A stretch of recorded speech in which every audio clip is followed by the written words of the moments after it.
Habajubab ya ka jingkli belakli do nong thawan ka molai ba proses ti sau kmi ha kanta kli jingkli ha ka si basaw ka dorbar mang tengka ka yeng dorbar thawan ha ka khandai to regluber arajar arhuar ubalakwa ban tip ya ka polisi ba thymmai ka sorkar jala ban ïarap ki nongrep u mintirang ba ka jala megalia konrad ke sangma ulo ong ba ka sorkar ka sim ya ka sienjam ban wanra ya ka rukom a jingïarap pisa ki nongrep lyngba ka farmers collectivizations for upskilling production and marketing system ne ka focus u mintirang ba ulo ong ba lyngba ka focus la thau ki producer group ne ki kenhun balong hapeng sipau hadu arpongut kinong rep na kawei kalong yeng iwei pei dikot hakate ke producer group ki yop diang marsan hajar tengka hakaba kila ban penkam hakakam rep jong ki simet nila ban pentulun ni kapisa da kenhun hi bro kawei. So reply to star question number 28. A, yes sir. B, sir, the total number of farmers benefited is 26,867. C, yes sir, the total disbursement in the program is 13.43 crores. So may I know from Honorable Chief Minister, what kind of policy that the government has been adopted, sir? So the question is quite general, but I'll need to explain it in about 2-3 minutes then. So the basic idea here is that keeping the entire COVID situation in mind, that where last 2 years there has been a lot of challenges that the general public has faced, and since 80% of the rural households are into farming, so the government of Meghalaya decided that there should be some sort of financial assistance, come a pool of revolving fund that should be provided at the grassroots level to farmers through producer groups.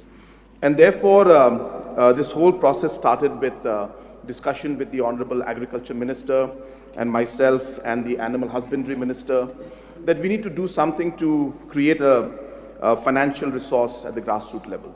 So hence, we came up with this program called Focus. And the objective of this program, as I said, is to give 5,000 rupees per farming household, but the money will not go into the direct account of the beneficiary, but will be given to the group, and therefore farmers will have to form producer groups. And there will be one member from each family, so there cannot be two members who will be there. Roughly about 4.5 lakh families have been identified, and within this financial year itself, we have almost 81,000 farmers who have already registered, and we have already started dispersing funds. Many of them, before this end of the financial year, will get almost 81,000 groups, farmers will get. Here in the answer, we have put 26,000 because these have received already. But the process for giving to the rest of the 26 minus 81,000, roughly about 50 plus thousand, the process is already on, and within this financial year, they should be getting this money. And this money, sir, can be used as per the desire of the producer groups. And they can use the funds for the benefit of the group. They can use it as a small working capital. They can use it as a small internal loan, kind of a micro bank within their group, where if the group members want to take that money, give it back, they can use that money for transportation expenditures which they require. They can use it for small expenditures like buying seed. But whatever they decide, it should be decided by the producer group itself. And in these groups, it's not just for farmers. It's not just like in the sense for farming activity. This can be activities where we have weaving.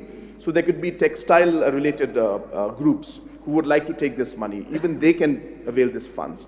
There could be groups that want to do animal husbandry. So even these individuals can and groups can be formed, and they can take this particular fund. So it's a multi-departmental project. That's why planning is a nodal agency for this. And all different departments are working together, because the rural households, as I said, though we call them farmers, and we club them into a farming and agriculture sector, but they do different activities which are affected by different departments. So that's in a nutshell, sir. But as I said, it's a very broad program. But as I said, the basic policy and the idea is to really give a revolving fund, a working capital, cash availability at the grassroots level to these producer groups, so that they can use it as and when they require. And the total amount, roughly in the next 1 year will be about a budget of almost 200 crores, 50 crores in the last, and the next financial year we expect to have another 150 crores for this. So when we look to the reply 028B, so the total number of farmers benefited 26,867. So may I know from Honorable Chief Minister, whether this number, it cover all the 12 districts in the state or only in the East Castle district? So this is in fact covering all the districts. As I was saying, so this is a dynamic process. I'll just tell you, sir, how dynamic it is.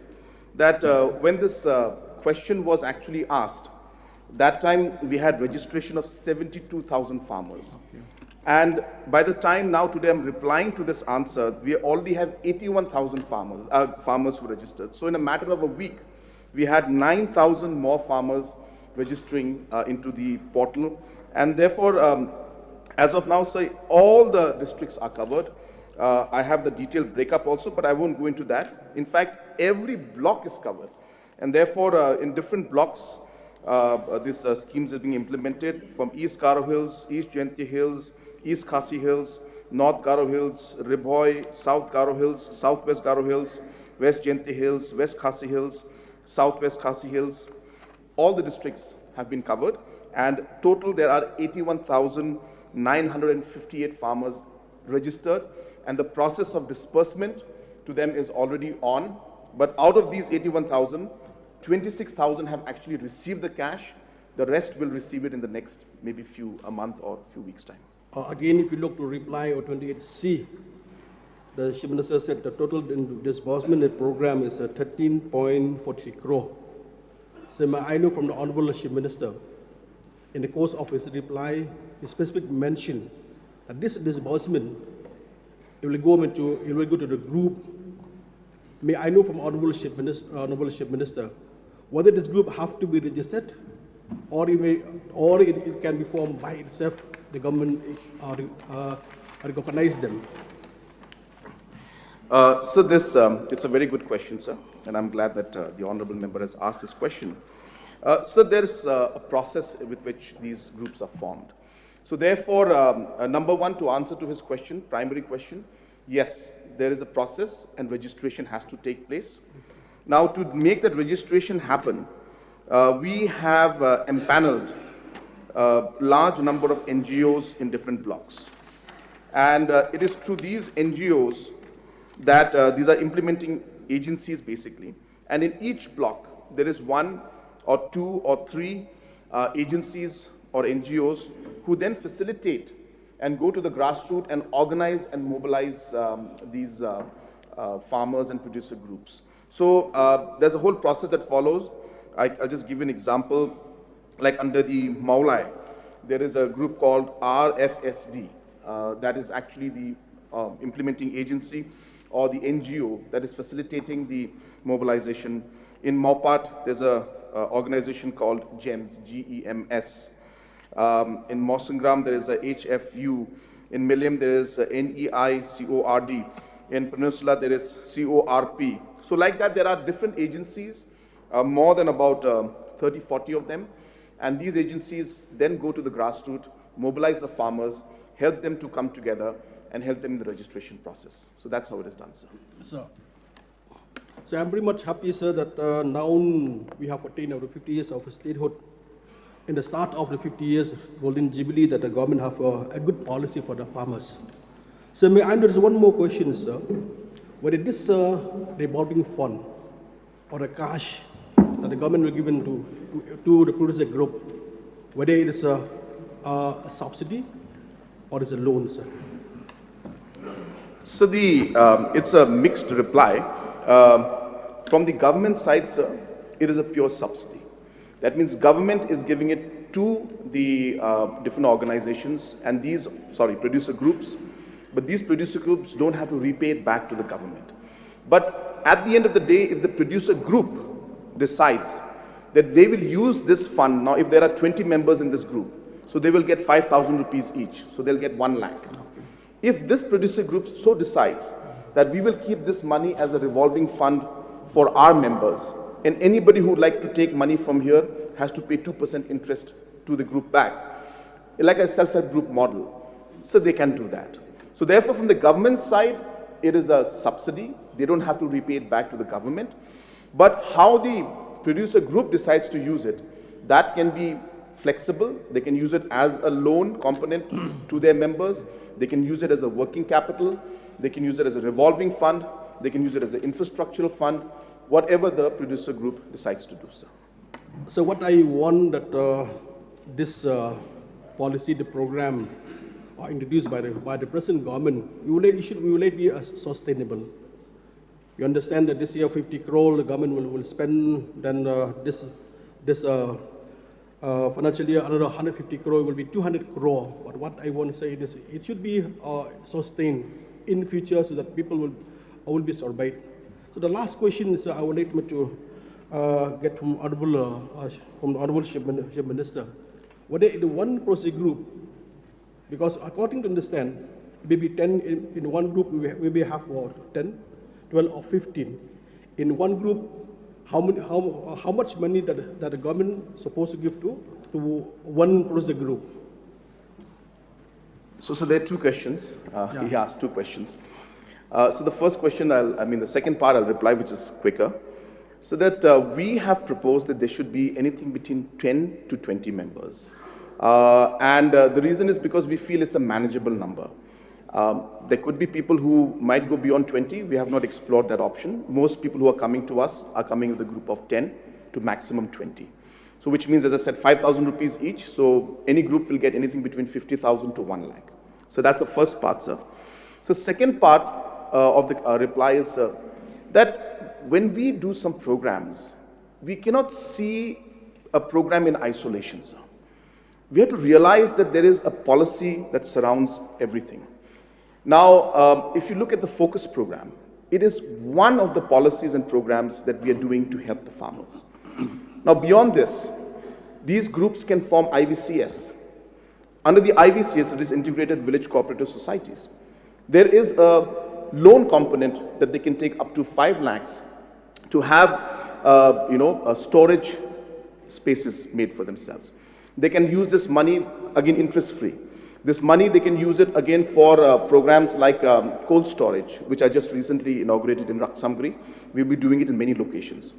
They can then have another IVCS loan component, a working capital of 7 lakhs is given to the IVCS, who would then use this money to be able to take and buy the products from the farmers so that the farmers don't have to sell it at a cheap rate. And they can then store it in the storage place, which I talked about.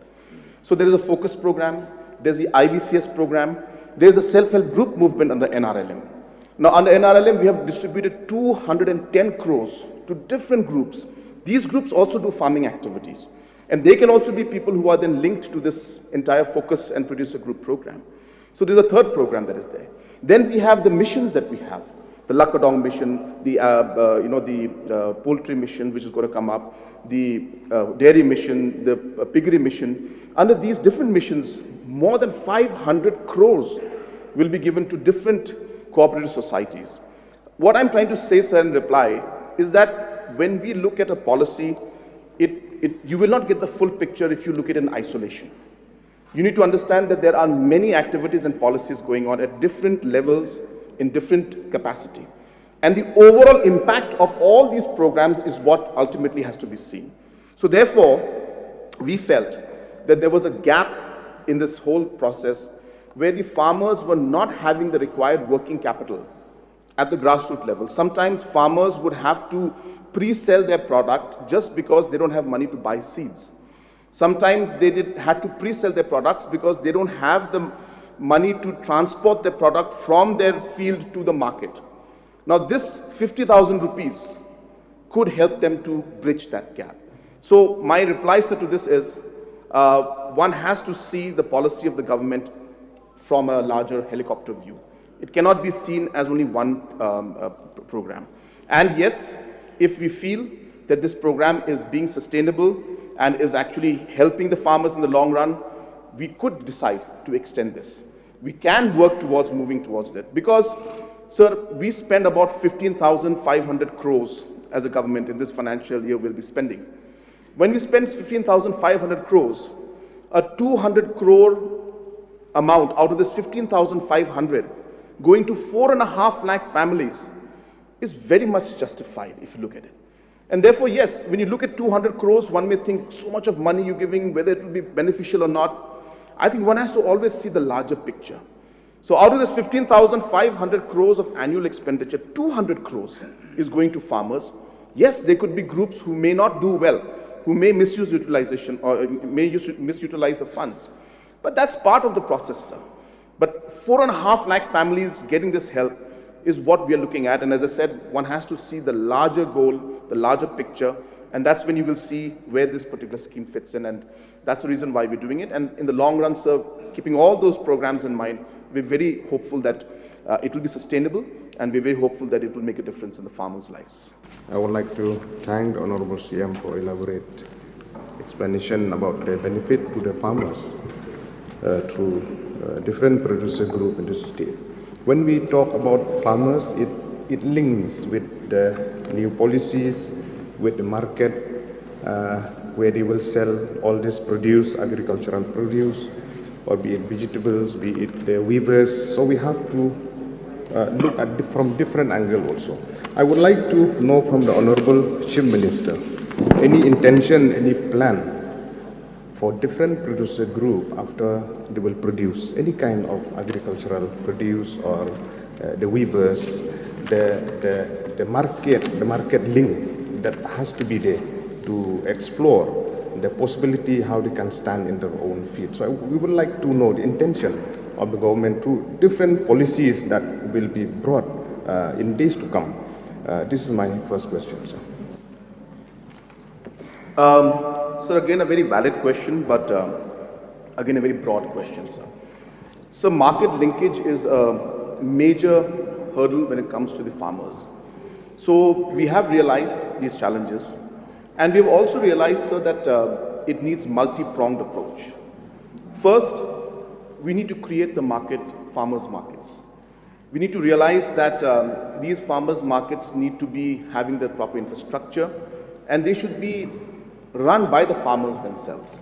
So there's a large program going on by the government today where we are putting up farmers' markets, which are run by the Farmers Cooperative Society. So that's number one, sir. Number two, we have realized that government cannot do everything. We need to realize that in an economic, ecosystem, the ecosystem that we have for this agriculture economics, we need to realize that the farmer is there at the bottom of the pyramid, in the sense they're doing all the cultivation and getting the products.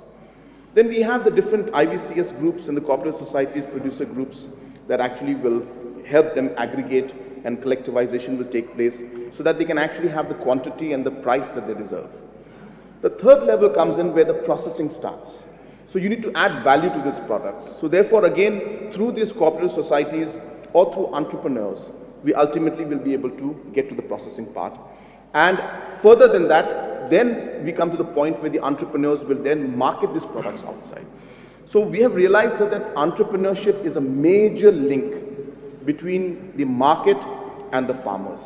And that's the reason why programs like Prime have come up. So Prime program is a program where we help entrepreneurs.